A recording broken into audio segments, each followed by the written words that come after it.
Hello friends, എല്ലാവർക്കും വീണ്ടും ഒരു പുതിയ വീഡിയോയിലേക്ക് സ്വാഗതം. ഇത് നമ്മൾ സ്പോഞ്ച് പോലത്തെ നല്ല അടിപൊളി ഒരു കേക്കാണ് തയ്യാറാക്കുന്നത്. ഇത് നമ്മൾ ബേക്ക് ചെയ്യുകയല്ല ചെയ്യുന്നത്, സ്റ്റീം ചെയ്താണ് ഈ കേക്ക് തയ്യാറാക്കുന്നത്. ഇതുണ്ടാക്കാൻ വളരെ ഈസിയാണ്. അതുപോലെ നമ്മൾ ഇതിലോട്ട് ബേക്കിംഗ് പൗഡറോ ബേക്കിംഗ് സോഡയോ എണ്ണയോ യാതൊന്നും ചേർക്കുന്നില്ല.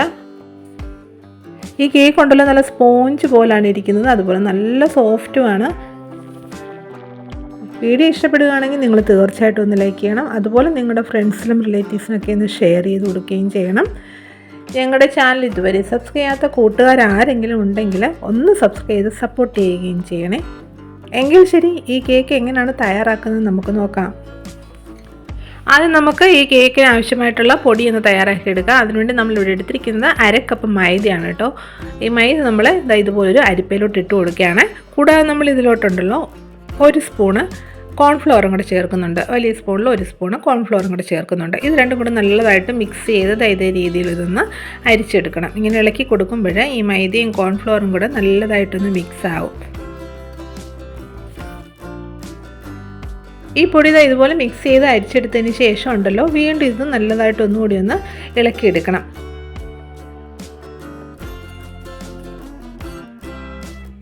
നമ്മൾ അരിച്ചെടുത്ത് വെച്ചിരിക്കുന്ന ഈ പൊടിയിലോട്ടുണ്ടല്ലോ 1 നുള്ള ഉപ്പൊടിയും കൂടെ ചേർക്കണം. എന്നിട്ട് ഇത് നല്ലതായിട്ടൊന്ന് മിക്സ് ചെയ്യണം. ഉപ്പിട്ട് കൊടുത്ത് നല്ലതായിട്ടൊന്ന് മിക്സ് ചെയ്തിട്ട് ഈ പൊടി നമുക്ക് സൈഡിലോട്ട് മാറ്റി വെക്കാം. നമുക്കിനി ഈ കേക്ക് ഉണ്ടാക്കാനുള്ള പാത്രം ഒന്ന് റെഡിയാക്കി എടുക്കാം. ഞാൻ ഇതുപോലത്തെ ഒരു വട്ടപ്പാത്രമാണ് എടുത്തിരിക്കുന്നത്. അല്ലെങ്കിൽ കേക്കിൻ്റെ ട്രേ എടുത്താലും മതി, ഏത് പാത്രം വേണമെങ്കിലും നമുക്ക് എടുക്കാം കേട്ടോ. അതിൽ കുറച്ച് എണ്ണ ഇതുപോലെ ഒന്ന് ബ്രഷ് ചെയ്ത് കൊടുക്കണം. ഞാനിവിടെ എടുത്തിരിക്കുന്നത് സൺഫ്ലവർ ഓയിലാണ് കേട്ടോ. ഈ എണ്ണ നല്ലതായിട്ടൊന്ന് പുരട്ടിയതിന് ശേഷം ഇതിലോട്ടൊരു ബട്ടർ പേപ്പർ വെച്ച് കൊടുക്കണം. ഈ ബട്ടർ പേപ്പർ വെച്ചതിന് ശേഷം ഇതിൻ്റെ മുകളിലൂടെ കുറച്ച് എണ്ണയൊന്ന് പുരട്ടിയെടുക്കാം. ഇങ്ങനെ ബട്ടർ പേപ്പർ വെച്ച് കൊടുക്കുമ്പോൾ കേക്ക് പെട്ടെന്ന് പാത്രത്തിൽ നിന്ന് വിട്ടുവരും. അപ്പോൾ നമ്മൾ എണ്ണയൊക്കെ പുരട്ടി നമ്മുടെ പാത്രമൊക്കെ റെഡിയാക്കി എടുത്തിട്ടുണ്ട്. ഈ പാത്രം നമുക്ക് സൈഡിലോട്ട് മാറ്റി വെക്കാം. ഇനി നമുക്ക് ഈ കേക്കിന് ആവശ്യമായിട്ടുള്ള ബാറ്റർ ഒന്ന് റെഡിയാക്കി എടുക്കാം. ഞാൻ ഇതുപോലെ ഒരു മിക്സിംഗ് ബൗൾ എടുത്തു. ഇതിലോട്ട് നമുക്ക് 3 മുട്ട പൊട്ടിച്ചൊഴിച്ചു കൊടുക്കാം. എന്നിട്ട് ഈ മുട്ട ഉണ്ടല്ലോ ഒന്ന് ബീറ്റ് ചെയ്തെടുക്കണം. ഞാനിവിടെ ഇത് ബീറ്റ് ചെയ്യാൻ വേണ്ടി ഒരു ഇലക്ട്രിക് ബീറ്ററാണ് എടുത്തിരിക്കുന്നത്. അതിന് പകരം നമുക്കൊരു ഫോർക്കോ അല്ലെങ്കിൽ ഒരു വിസ്കോ വേണമെങ്കിൽ ഉപയോഗിക്കാം കേട്ടോ. ഇലക്ട്രിക് ബീറ്റർ ആണെങ്കിൽ നമുക്കൊരു 3-4 മിനിറ്റ് കൊണ്ട് ഇത് ബീറ്റ് ചെയ്തെടുക്കാൻ പറ്റും. ഇപ്പോൾ ഫോർക്കോ അല്ലെങ്കിൽ വിസ്കോ ഉപയോഗിക്കുകയാണെങ്കിൽ അതിനെക്കാട്ടിലും കുറച്ച് സമയം കൂടെ അധികം എടുക്കും. ആദ്യം ഒരു 3-4 സെക്കൻഡ് ഇതുപോലെ ഒന്ന് ബീറ്റ് ചെയ്യണം കേട്ടോ. എന്നിട്ട് അതിന് ശേഷം നമ്മൾ ഇതിലോട്ട് പഞ്ചസാര ചേർത്ത് കൊടുത്തിട്ടാണിത് ബീറ്റ് ചെയ്തെടുക്കുന്നത്. ഞാനിവിടെ എടുത്തിരിക്കുന്നത് 1/4 കപ്പ് പഞ്ചസാര പൊടിച്ചതാണ്. 1/4 കപ്പ് പഞ്ചസാര എടുത്തിട്ട് മിക്സിയുടെ ജാറിലോട്ട് ഇട്ട് കൊടുത്തിട്ട് ഒന്ന് പൊടിച്ചെടുക്കണം കേട്ടോ. ഒത്തിരി അങ്ങ് ഫൈനായിട്ട് പൊടിച്ചെടുക്കരുത്, കുറച്ച് തരിതരിപ്പായിട്ട് വേണം പൊടിച്ചെടുക്കാൻ.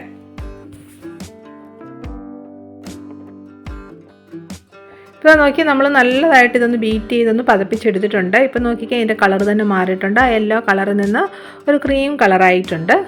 ഇതേ രീതിയിൽ വേണം നമ്മൾ ഈ മുട്ട ബീറ്റ് ചെയ്തെടുക്കാൻ. മുട്ട നല്ലതായിട്ട് ബീറ്റ് ചെയ്തെടുത്താലേ നമ്മുടെ ഈ കേക്ക് നല്ല പെർഫെക്റ്റ് ആയിട്ട് കിട്ടുകയുള്ളൂ. ഇനി നമ്മൾ ഇതിലോട്ട് 1 ടീസ്പൂൺ വാനില എസൻസും പിന്നെ ഒരു 2 തുള്ളി യെല്ലോ ഫുഡ് കളറും കൂടെ ചേർക്കുന്നുണ്ട്. ഫുഡ് കളർ ചേർക്കുന്നത് തികച്ചും ഓപ്ഷനിലാണ്. നമ്മൾ വീഡിയോ ഒക്കെ എടുക്കുന്നത് കൊണ്ട് നല്ല കളറിന് വേണ്ടിയാണ് നമ്മളിത് ചേർത്ത് കൊടുക്കുന്നത്. ചേർത്തില്ലെങ്കിലും കുഴപ്പമൊന്നുമില്ല. ഇനി ഇത് നമുക്ക് നല്ലതായിട്ടൊന്ന് ഇളക്കിയെടുക്കാം. ഇളക്കുമ്പോൾ പ്രത്യേകം ശ്രദ്ധിക്കണം കേട്ടോ. പതിയെ വേണം ഇതൊന്ന് ഇളക്കി കൊടുക്കാൻ, അല്ലെങ്കിൽ ആ മുട്ടയുടെ ആ ഫ്ലഫിനെസ് അങ്ങ് പോകും. പിന്നെ നമ്മുടെ കേക്ക് നല്ലതായിട്ട് കിട്ടത്തുമില്ല.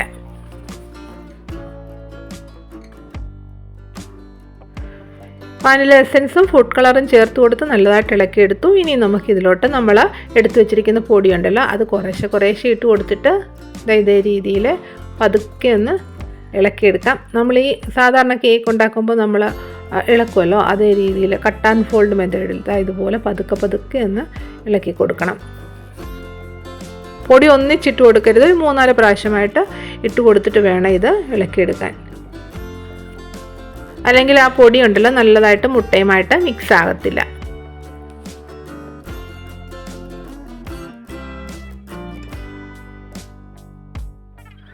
പൊടിയെല്ലാം ഇട്ട് കൊടുത്ത് നമ്മളിത് നല്ലതായിട്ട് മിക്സ് ചെയ്തെടുത്തു. ഇനി നമുക്കുണ്ടല്ലോ ഇത് നമ്മൾ തയ്യാറാക്കി വെച്ചിരിക്കുന്ന ആ പാത്രത്തിലോട്ട് ഒഴിച്ചു കൊടുക്കാം.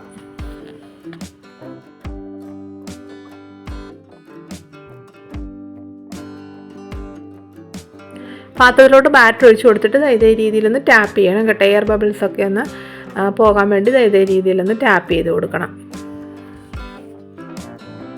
ഇനി നമുക്കിതൊന്ന് സ്റ്റീം ചെയ്തെടുക്കാം. അതിനുവേണ്ടി സ്റ്റവ് കത്തിച്ച് ഇതുപോലെ ഒരു പാത്രം വെച്ച് കൊടുത്തിട്ട് വെള്ളം ഞാൻ തിളപ്പിച്ചിട്ടുണ്ട്. ഇതുപോലെ റിങ്ങും വെച്ച് കൊടുത്തിട്ടുണ്ട്. ഇത് നമ്മൾ ആ മുട്ട ബീറ്റ് ചെയ്യാൻ എടുക്കുന്നതിന് മുമ്പ് തന്നെ പാത്രത്തിൽ വെള്ളം ഒഴിച്ചു കൊടുത്ത് തിളപ്പിക്കാൻ വേണ്ടി വെച്ചിരുന്നു. നേരത്തെ തന്നെ ഇതുപോലെ പാത്രത്തിൽ വെള്ളം ഒഴിച്ച് തിളപ്പിച്ച് വെച്ചേക്കണം. ഈ ബാറ്റർ റെഡിയാക്കിയതിന് ശേഷം വെള്ളം തിളപ്പിക്കാൻ വേണ്ടി വെക്കുകയാണെങ്കിൽ ഉണ്ടല്ലോ ഈ മുട്ടയുടെ ആ ഫ്ലഫിനെസ് അങ്ങ് കുറയും. അപ്പോൾ നമ്മുടെ കേക്ക് നല്ല പെർഫെക്റ്റ് ആയിട്ട് കിട്ടത്തില്ല. അതുകൊണ്ട് നേരത്തെ തന്നെ വെള്ളം തിളപ്പിക്കാൻ വെക്കണം. ബാറ്റർ നിറച്ച പാത്രം വെച്ചതിന് ശേഷം ഇതൊന്ന് അടച്ചു വെക്കാം. ഈ അടപ്പുണ്ടല്ലോ ഒരു കട്ടിയുള്ള തുണി കൊണ്ട് ഞാൻ ഇതുപോലെ ഒന്ന് മൂടി അതിൻ്റെ ആ പിടിയുടെ അവിടെ ഒരു റബ്ബർ ബാൻഡ് ഇട്ടെടുത്തിട്ടുണ്ട്. ഇങ്ങനെ ചെയ്യുമ്പോൾ ആവി വെള്ളം ഉണ്ടല്ലോ ആ കേക്കിലോട്ട് വീഴത്തില്ല. സ്റ്റവിൻ്റെ ഫ്ലെയിം ഒന്ന് മീഡിയത്തിലാക്കി കൊടുത്ത് ഒരു 25 മിനിറ്റ് നേരം നമുക്കിതൊന്ന് വേവിച്ചെടുക്കാം. ഇപ്പോൾ ഒരു 25 മിനിറ്റ് കഴിഞ്ഞിട്ടുണ്ട്. നമുക്കിതൊന്ന് തുറന്ന് നോക്കാം. ഇത് നല്ലതായിട്ട് വെന്തോന്ന് നമുക്കൊന്ന് ടെസ്റ്റ് ചെയ്യാം. ഇപ്പോൾ ഇത് നല്ലതായിട്ട് വെന്തിട്ടുണ്ട്. ഇത്രയും മതി കേട്ടോ. ഇനി നമുക്ക് സ്റ്റവ് ഓഫ് ചെയ്യാം. ഇനി ഇതുണ്ടല്ലോ ചരുവത്തിൽ നിന്ന് മാറ്റിയിട്ട് ഒന്ന് തണുക്കാൻ വേണ്ടി വെക്കാം. ഇത് തണുത്ത് കഴിയുമ്പോൾ ഉണ്ടല്ലോ കുറച്ചൊന്ന് താഴും. ഇതുണ്ടല്ലോ ഇനി നമുക്ക് തണുക്കാൻ വേണ്ടി മാറ്റി വെക്കാം. ഇപ്പം നമ്മുടെ കേക്ക് നല്ലതായിട്ട് തണുത്തിട്ടുണ്ട്. ഇനി നമുക്കിത് പാത്രത്തിൽ നിന്ന് ഇളക്കി മാറ്റാം. ഇതുപോലൊരു കത്തി ഉപയോഗിച്ചിട്ട് സൈഡൊന്ന് ചെറുതായിട്ടൊന്ന് ഇളക്കി കൊടുക്കാം. എന്നിട്ട് ഇതുപോലൊരു പ്ലേറ്റ് കമത്തി വെച്ച് കൊടുത്തിട്ട് ഇതൊന്ന് തിരിച്ചിട്ട് കൊടുക്കാം. ഇനി നമുക്ക് ഈ പാത്രം അങ്ങ് മാറ്റാം. നോക്കി നമ്മുടെ കേക്കൊക്കെ നല്ല അടിപൊളിയായിട്ട് വന്നിട്ടുണ്ട്. ഇതിൻ്റെ മുകളിലുള്ള ബട്ടർ പേപ്പർ നമുക്കങ്ങ് ഇളക്കി മാറ്റാം. അപ്പോൾ നല്ല സോഫ്റ്റും അതുപോലെ നല്ല സ്പോഞ്ചിയുമായിട്ടുള്ള നമ്മുടെ സ്റ്റീംഡ് കേക്ക് ഇവിടെ റെഡി ആയിട്ടുണ്ട്. നിങ്ങളിത് ഒരിക്കലെങ്കിലും ഒന്ന് ഉണ്ടാക്കി നോക്കണം. ഒരിക്കലും ഉണ്ടാക്കി കഴിച്ച് നോക്കിയാൽ വീണ്ടും വീണ്ടും നിങ്ങളിത് ഉണ്ടാക്കി കഴിക്കും. നമ്മൾ ബേക്ക് ചെയ്തെടുക്കുന്ന കേക്ക് ഉണ്ടല്ലോ അതുപോലെ തന്നെ നല്ല ടേസ്റ്റാണ് ഇതിനും. എല്ലാവരും ഒന്ന് ട്രൈ ചെയ്ത് നോക്കണം. നിങ്ങളിത് ഉണ്ടാക്കി നോക്കിയിട്ട് നിങ്ങളുടെ അഭിപ്രായങ്ങൾ തീർച്ചയായിട്ടും ഒന്ന് കമൻറ്റ് ചെയ്യണം.